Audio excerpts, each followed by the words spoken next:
नमस्कार. मी डॉक्टर प्रभाकर सांगले, पाईस फिशर फिशुला विशेषज्ञ. आज आपण बोलणार आहे एकदम अत्यंत महत्त्वाच्या विषयावर. आपल्या आज टॉपिकचा विषय आहे पायलोनोइडल सायनस.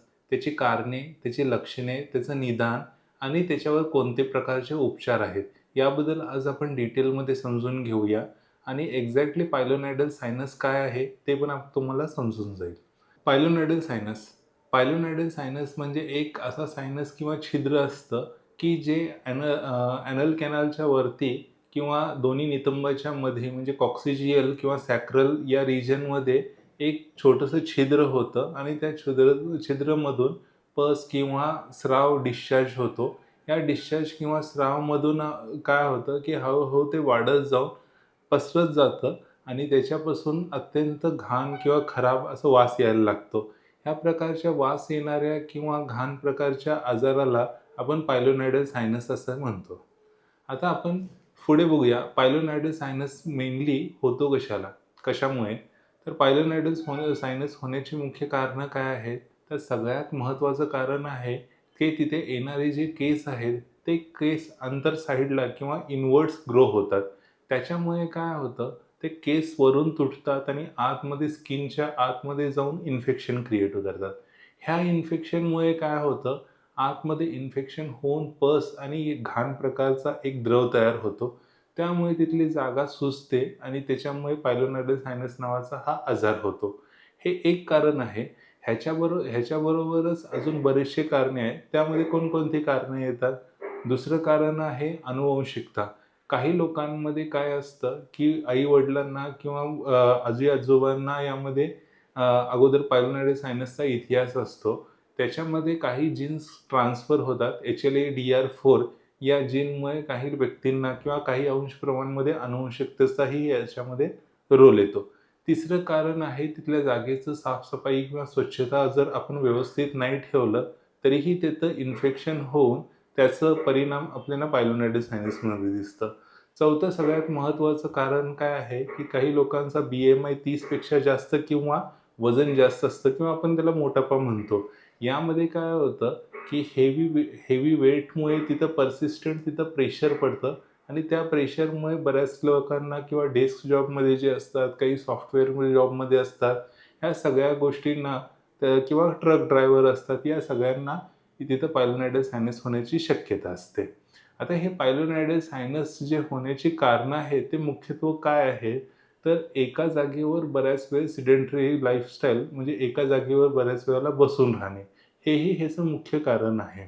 या कारणामध्ये मुख्यत्वे सिडेंटरी लाईफस्टाईल आहे. त्यामध्येच कोविड-19मध्ये काय झालं, की बरेच बरेच दिवस एकाच जागेवर सिटिंग पोझिशनमध्ये बसून राहिल्यामुळे पण पायलोनोइडल सायनसचा आजार हा वाढलेला आहे. हे इंडियन मेडिकल जर्नल ऑफ असोसिएशनमध्ये ह्याचा रिसर्च ऑलरेडी पब्लिश झालेला आहे. याच्याबरोबर काय होतं, काही वेळेला ट्रॉमा किंवा इंजुरी नितंबाला किंवा त्याच्या वरच्या भागाला होते. त्याच्यामुळे काय होतं, की हे पायलोनोइडल सायनस तयार होतात. हे सर्व मुख्य लक्षणं आहेत, की ज्याच्यामुळे पायलोनोइडल सायनस होऊ शकतो. आता आपण काय पाहूया, की पायलोनोइडल सायनसमध्ये कोणती लक्षणं असतात, की ज्याच्याने आपल्याला ओळखायला पाहिजे, की हे पायलोनोइडल सायनस आहे. सर्वात महत्त्वाचं लक्षण काय असतं, की तिथं पस किंवा पू होणे. पू झाल्यामुळे काय होतं, की तिथं घाण किंवा स्मेल असा वास यायला लागतो. त्याच्यामुळे आपल्याला पायलोनोइडल सायनस आहे असं कळतं. सेकंड रिझन काय असतं, की तिथं त्या जागी पसमुळे काय होतं इन्फेक्शन असतं आणि इन्फेक्शनमुळे काय होतं, की पेन म्हणजे दुखणे असतं. त्यामुळे दुखणे असल्यामुळे पण बऱ्याच वेळेला आपल्याला काय समजतं, की तिथं काहीतरी इन्फेक्शन आहे आणि त्याच्यामुळे आपल्याला कळतं, की तिथं पायलोनोइडल सायनस होण्याची शक्यता आहे. तिसरं कारण काय आहे, की तिसरं लक्षण म्हणजे फॉर एक्झाम्पल तिथं जास्त लालसरपणा किंवा तिथं थोडंसं चुरचुरपणा किंवा इचिंगसारखी लक्षणं तिथे जाणवतात. यामुळे पण पायलोनोइडल सायनस आहे आपल्याला हे कळू शकतं. आणि याच्याच बरोबर ओलसरपणा किंवा डिस्चार्ज बऱ्याच वेळेला रिकरंट येत असतो. त्यामुळे पण आपल्याला पायलोनोइडल सायनस आहे असं आपल्याला ओळखू शकतो. बट हे पायलोनोइडल सायनस तुम्हाला प्रत्यक्षात स्वतःला ओळखता येणार नाहीये. ह्याच्यासाठी काही नैदानिक टेस्ट येतात. नैदानिक टेस्ट म्हणजे काय? एक फिजिकल एक्झामिनेशन वगैरे. त्या एक्झामिनेशनमध्ये कोणकोणते एक्झामिनेशन येतात, की जेणेकरून आपण कन्फर्म डायग्नोसिस करू शकतो, की तुम्हाला पायलोनोइडल सायनस आहे की नाहीये. तर सगळ्यात महत्त्वाचं काय आहे, की सगळ्यात पहिलं एक्झामिनेशन आहे, की तुम्ही फिजिकल एक्झामिनेशन. तर फिजिकल एक्झामिनेशनसाठी तुम्हाला काय करायला पाहिजे, जवळच्या प्रोक्टोलॉजिस्ट किंवा पायस फिशर फिशुला तज्ञांकडे जाऊन तुम्हाला चेकअप करायला. डॉक्टर तुम्हाला काय बघतात, की पायलोनेडल सायनस आहे ह्या बघण्यासाठी ते आतमधलं सगळी जखम कशी आहे, पस आहे का, डिस्चार्ज आहे का, ट्रॅक सिंगल आहे का, डबल आहे का, ह्या सगळ्या गोष्टी फिजिकल एक्झामिनेशनमध्ये बघतात. फिजिकल एक्झामिनेशनमध्ये बघितल्यानंतर मग आपल्याला कन्फर्म होतं, की पायलोनेडल सायनस आहे. पण पायलोनेडल सायनस वरून कळणे आणि आतून असणे ह्या 2 गोष्टी वेगवेगळ्या आहेत. तर या 2 गोष्टींसाठी फरक करण्यासाठी आपल्याला काय करायला लागतात, नैदानिक टेस्ट कराव्या लागतात. म्हणजेच काय, आपल्याला एम-आर-आय किंवा यू-एस-जी या 2 रेडिओलॉजिकल टेस्ट करायला लागतात. एम-आर-आय आणि यू-एस-जीमध्ये आपल्याला एक्झॅक्ट ॲक्युरेट आपल्याला समजते, की साधारण आपल्याला जो पायलोनेडल सायनस आहे, तो ट्रॅक केवढा आहे, त्याची डेप्थ किती आहे, त्याची लेंथ किती आहे, त्याच्यामध्ये पस डिस्चार्ज किती आहे, त्याच्यामध्ये इन्फेक्शन किती आहे आणि सॅक्रल बोनच्या किंवा कॉक्सिक्युअल जंक्शनच्या किंवा नेटल क्लेफ्टच्या आसपास किती इन्फेक्टेड एरिया आहे आणि आपल्याला कसं ते ठीक करता येईल, या सगळ्या गोष्टींचा विचार आपल्याला यू-एस-जी आणि एम-आर-आयवरून करता येतो. त्यामुळे सगळ्यात महत्त्वाचं आहे एम-आर-आय किंवा यू-एस-जी हे 2 टेस्ट अत्यंत महत्त्वाचे आहेत. याच्या व्यतिरिक्तही काही वेळेला आपण फिजिकल एक्झामिनेशनमध्ये जर ट्रॅक 2 किंवा मल्टिपल असतील, तर ते कनेक्टेड आहेत की नाही आहे, हे कनेक्टेड बघण्यासाठी मिथिलीन ब्लू नावाचा एक डाय येतो. तो डाय एका बाजूने पुश केल्यानंतर दुसऱ्या बाजूने आल्यास तो सायनसच्या ऐवजी आपण त्याला फिशुलर ट्रॅकही म्हणू शकतो किंवा त्याची लेन्थ साधारण आपल्याला समजू शकते, की साधारण कितपत आहे. हेही टेस्ट आपण करू शकतो. याच्यानंतर पुढची टेस्ट आहे एंडोस्कोपिक टेस्ट. एंडोस्कोपिक टेस्टने आपण आतून पाहू शकतो, की साधारण पायलोनेडल सायनस कसा आहे किंवा कितीपर्यंत आहे. याच्यानंतर येतं काही वेळेला पस डिस्चार्ज किंवा हार्डन सरफेस झालेलं असेल, तर आपण तिथली बायोप्सी किंवा तिथला तुकडा घेऊन तपासणीसाठी पाठवू शकतो. या तपासणी कशासाठी करायची असते, तर एक्झॅक्टली हा पायलोनेडल सायनस आहे की कॅन्सरस काही ग्रोथ आहे, हे बघण्यासाठी करण्याची गरज. कॅन्सरियस ग्रोथ येण्याची शक्यता अत्यंत अल्प प्रमाणामध्ये असते. त्यामुळे घाबरून जाण्याचं कारण नाही आहे. पण हे नैदानिक दृष्टीने एक महत्त्वाची टेस्ट आहे. याचबरोबर आपण लॅब टेस्ट करतो. लॅब टेस्टमध्ये काय करतो, 2 सगळ्यात इम्पोर्टंट आपल्याला टेस्ट असतात. पहिलं टेस्ट असतं की पस. पस आपण काय करतो, पस कल्चर किंवा पस स्वॅब आपण लॅबमध्ये पाठवतो. त्याच्यातून आपल्याला त्याचा जंतुसंसर्ग समजतो आणि त्याच्यावरून आपल्याला कोणते अँटिबायोटिक्स वगैरे द्यायचं त्याचं नैदानिक सिद्धांत आपल्याला कळून जातं. सेकंड आहे की सी-बी-सी म्हणजे complete blood count. Complete blood काउंटमध्ये आपण काय बघतो, की डब्ल्यू-बी-सी बघतो. व्हाईट ब्लड सेल्स बऱ्याच वेळेला जर पस डिस्चार्ज किंवा जास्त प्रमाणामध्ये असेल, तर पेशंटला तर रक्तामधल्या ज्या पांढऱ्या पेशी आहेत, त्या पांढऱ्या पेशींचं प्रमाण हे वाढलेलं असतं आणि ह्या वाढलेल्या पांढऱ्या पेशींमुळे आपल्याला कळतं, की शरीरामधलं इन्फेक्शन जे आहे ते लोकलाइज्ड आहे, म्हणजे तिथल्या तिथे त्याच जागेवर आहे, की शरीरामध्ये ते सेप्टिक होऊन पसरत आहे. ह्या दोन्ही एवढे आपण नैदानिक दृष्टीने जर आपण विचार केला, तर एवढे डायग्नोस्टिक टेस्ट आहेत आणि या डायग्नोस्टिक टेस्टवरून आपल्याला सगळ्यात महत्त्वाचं काय कळतं, तर आपण उपचार कोणत्या पद्धतीने करायचं. उपचार करण्याची पण 2 पद्धती आहेत लक्षात घ्या. उपचारमध्ये ट्रीटमेंटमध्ये पहिलं ट्रीटमेंट येतं कन्झर्व्हेटिव्ह किंवा मेडिसिनल ट्रीटमेंट आणि दुसरं येतं ऑपरेशनल किंवा सर्जिकल ट्रीटमेंट. कन्झर्व्हेटिव्ह ट्रीटमेंटमध्ये आपण काय करतो, मेडिसिनल ट्रीटमेंटमध्ये सर्वात first line of treatment is the antibiotics. Antibiotics कशासाठी द्यायचं? जिथे-जिथे पस आहे, जिथे-जिथे इन्फेक्शन आहे, जिथे-जिथे खराब टिश्यू आहे, तिथं आपण अँटिबायोटिक देऊन आपण काय करतो, ते जखम भरण्याचा प्रयत्न करतो. याचबरोबर आपण अँटिबायोटिक्सच्या बरोबर एनसेड्स म्हणजे पेन किलरही देतो. म्हणजे त्याच्याने काय होतं, की पेन निवारण किंवा थोडंसं दुखणे कमी होऊ शकतं. याच्याच बरोबर आपण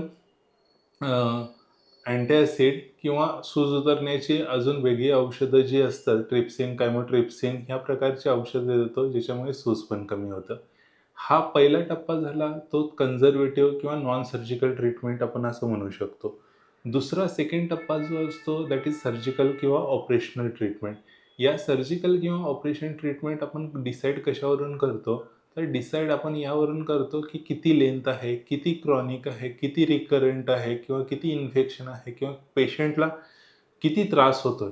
या सगळ्या गोष्टींवरून आपण ठरवतो, की पेशंटला कन्झर्व्हेटिव्ह ट्रीटमेंट लागेल, की surgical treatment. Basically surgical treatment आपण पेशंटला जर पायलोनेडल सायनस रिकरंट होत असेल, इन्फेक्शन जास्त असेल, पस डिस्चार्ज वारंवार येत असेल, एकपेक्षा अनेक ट्रॅक तयार झाले असतील, तर या केसमध्ये आपण नक्कीच सर्जिकल उपचार प्रयत्न करतो. आता सर्जिकल सर्जिकल पण आपण ट्रीटमेंट करताना यामध्ये बऱ्याच साऱ्या मॉडॅलिटीज आहेत. तर आपण एक ट्रीटमेंट आपण पाहत जाऊया. सगळ्यात पहिल्यांदा ट्रीटमेंट काय आहे, की डिब्राइडमेंट. डिब्राइडमेंट म्हणजे काय? तिथे जो पस डिस्चार्ज किंवा घाण झालेला आहे, ते घाण फक्त स्वच्छ करणे म्हणजे डिब्राइडमेंट म्हणतो. सेकंड ऑप्शन काय आहे, याच्यामध्ये कंप्लीट एक्सिजन ऑफ पायलोनोइडल सायनस किंवा पायलोनोइडल ट्रॅक. याच्यामध्ये आपण काय करतो, जेवढा काही जो पायलोनोइडल सायनसचा जो ट्रॅक आहे, तो ट्रॅक आपण कंप्लीटली कट करतो, एक्साइज करतो आणि नॉर्मल जागेपर्यंत जाऊन त्याचं ड्रेसिंगने किंवा सेकंडरी इंटेन्शननी आपण ते सगळं बरं करण्याचा प्रयत्न करतो. थर्ड अँड मोस्ट इम्पॉर्टंट काय आहे, की फ्लॅप. फ्लॅप म्हणजे काय असतात, दोन ज्या पेशंटना ऑपरेशननंतर ही परत ऑपरेशन केलेलं आहे किंवा फर्स्ट ऑपरेशन फेल्युअर झालेलं आहे किंवा सेकंड ऑपरेशन पण पायलोनोइडल सायनसचं जर फेल्युअर झाले आहे, तर अशा पेशंटना आपण काय करतो, युजुअली फ्लॅप हा ऑप्शन असतो.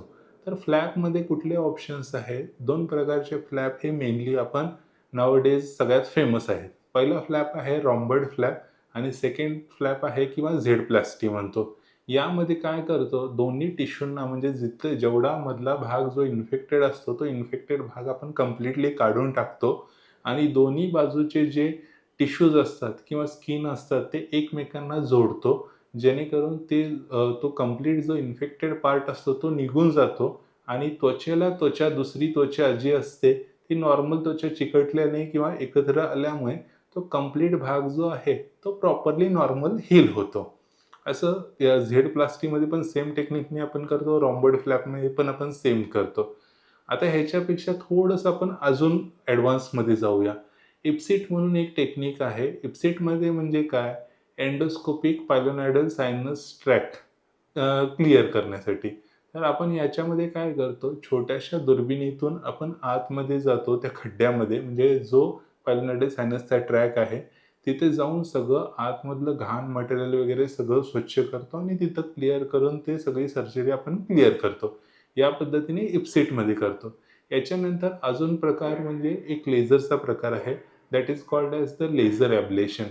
लेझर ॲब्लेशनमध्ये आपण काय करतो, जो काही पायलोनोइडल सायनसचा ट्रॅक आहे, तो ट्रॅक आपण लेझरच्या सहाय्याने कंप्लीटली जाळतो किंवा क्लिअर करतो. त्याला लेझर ॲब्लेशन असं म्हणतात. ह्याच्या व्यतिरिक्त आर-एफ फ्रिक्वेन्सी किंवा आर-एफ ॲब्लेशन. आर-एफ म्हणजे काय? Radio frequency ablation.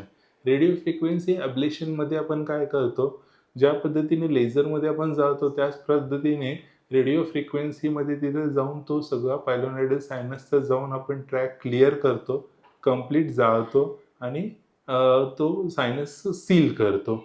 या पद्धतीने करतो आपण. असे वेगवेगळे टेक्निक्स आहेत.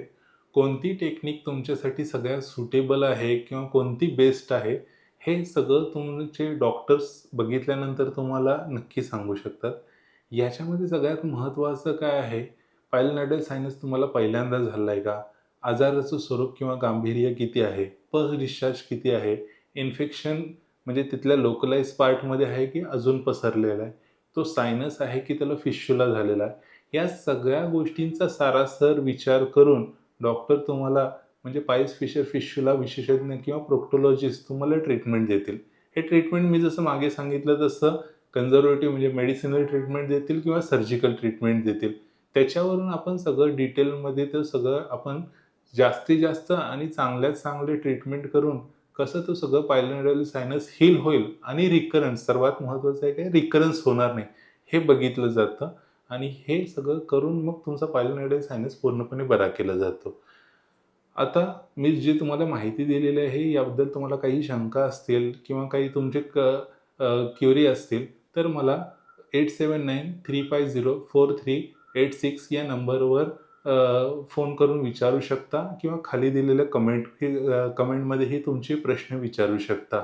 अशाच माहितीपूर्ण व्हिडिओमध्ये अ, अशाच माहितीपूर्ण व्हिडिओसाठी आमचं चॅनल लाईक करा, सबस्क्राईब करा आणि शक्य असेल तर अदर लोकांना पण ज्यांना जर गरज आहे त्यांना तुम्ही शेअर करा. अशाच एक माहितीपूर्ण नेक्स्ट व्हिडिओमध्ये भेटूया. Thank you.